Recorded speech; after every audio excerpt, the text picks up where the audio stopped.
إن الحمد لله والصلاة والسلام على رسول الله أما بعد. Brothers and sisters in Islam and friends, again I greet you with the warmest Islamic greetings of peace. Assalamu alaikum wa rahmatullahi wa barakatuh.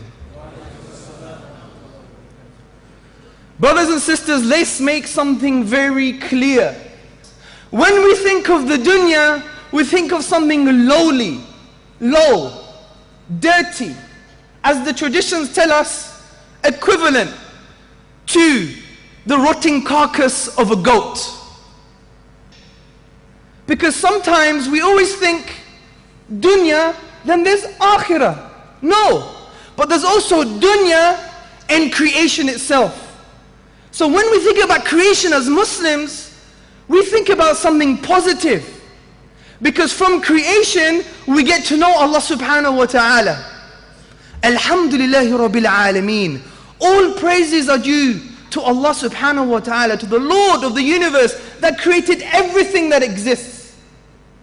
So from creation, we get to know Allah subhanahu wa ta'ala, which is in direct contrast to the dunya, which comes from the word adna, meaning something low or lowly.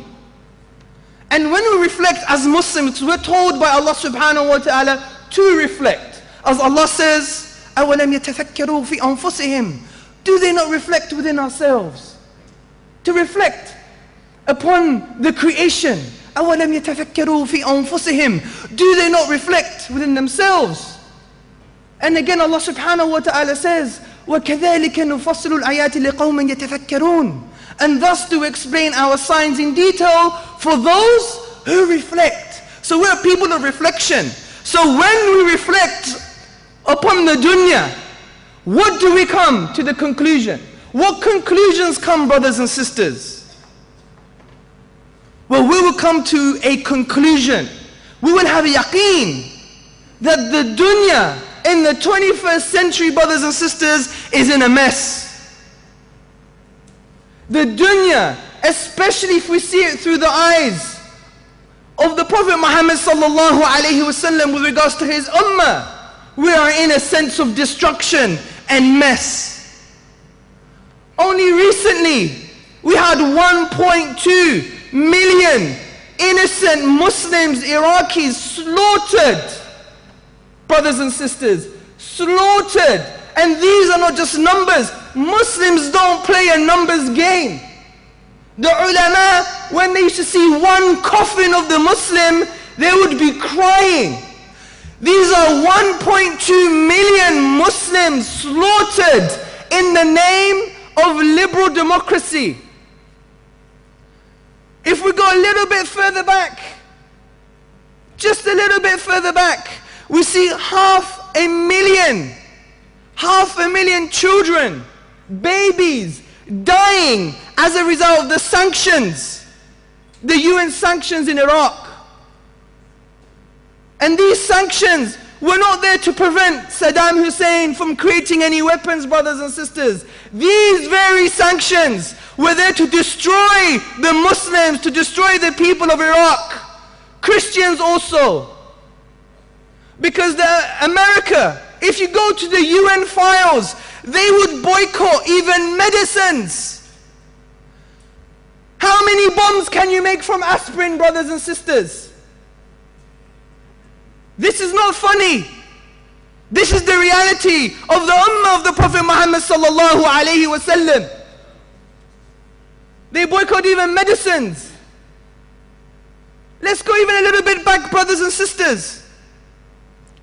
We see that there's an undercover, covert nuclear war in the Arab world. Because the allied forces, the so-called allied forces, when they were throwing their bombs, they were depleting them. They were coating them in depleted uranium. And depleted uranium, the DU dust, created a massive cloud over the Gulf.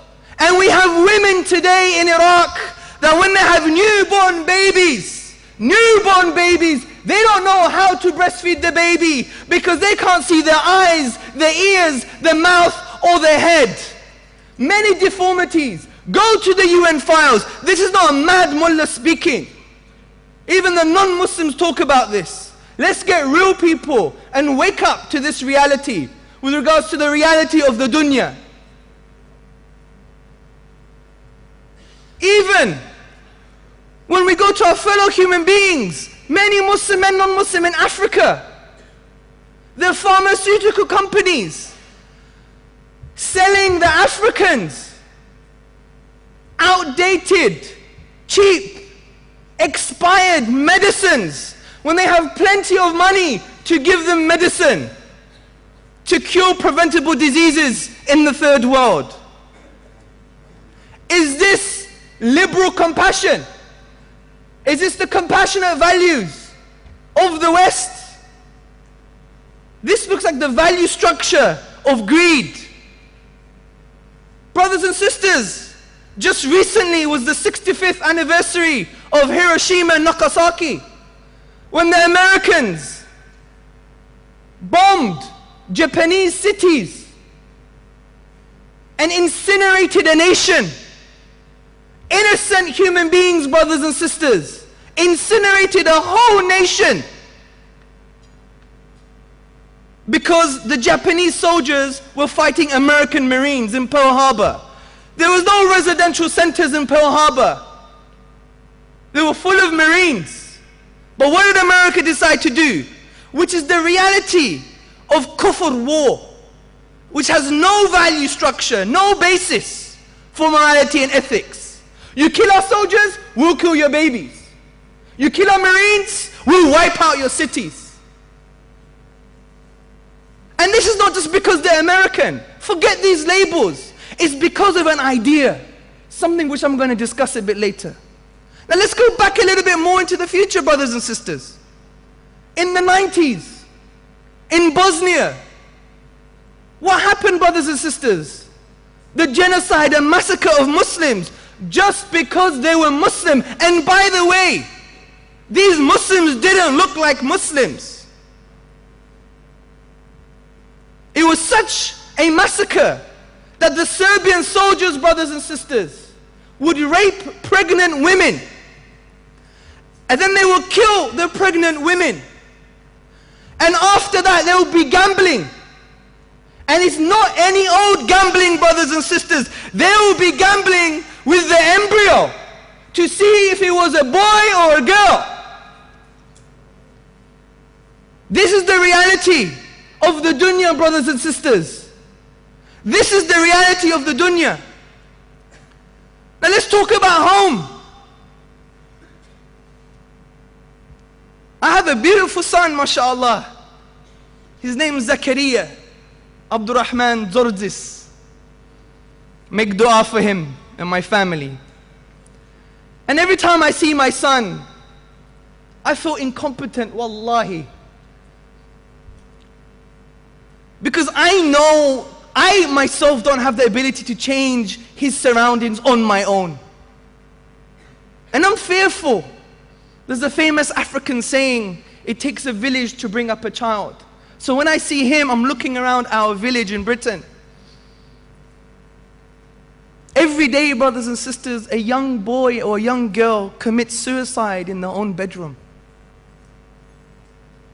4,000 children under the age of 14, brothers and sisters, every year. These are human beings, according to Islam, that have fitrah. They're in a state of fitrah. If they die, where do they go? To Jannah.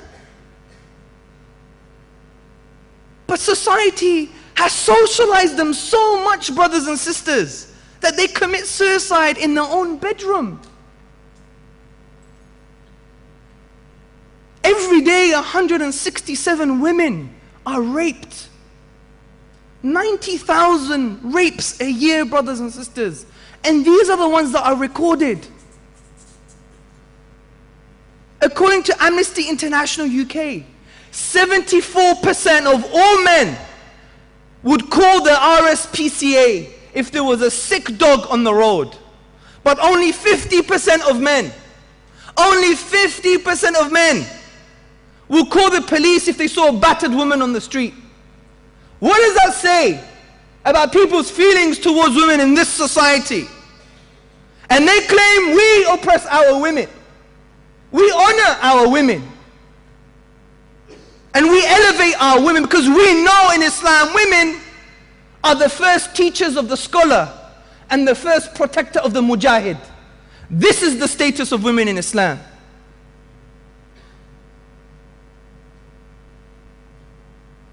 Every 15 seconds a woman is battered in the United States of America, brothers and sisters, and every 6 minutes she is raped. This is the reality, brothers, of the dunya.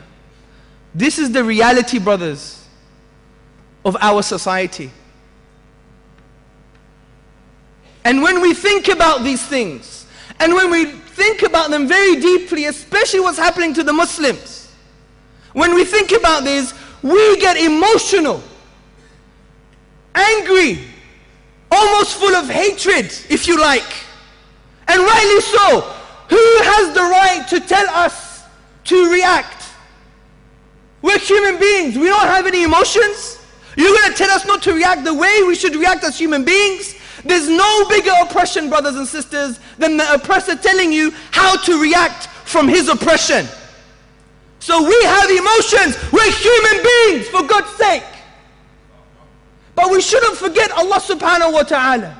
When He says in the Quran, يَا أَيُّهَا الَّذِينَ آمَنُوا كُنُوا قَوَّمِينَ لِلَّهِ شُهَدَاءَ بِالْقِسْطِ وَلَا يَجْرِمَنَّكُمْ شَنَآنُ قَوْمٍ لَعَلَّ تَعْدِلُوا.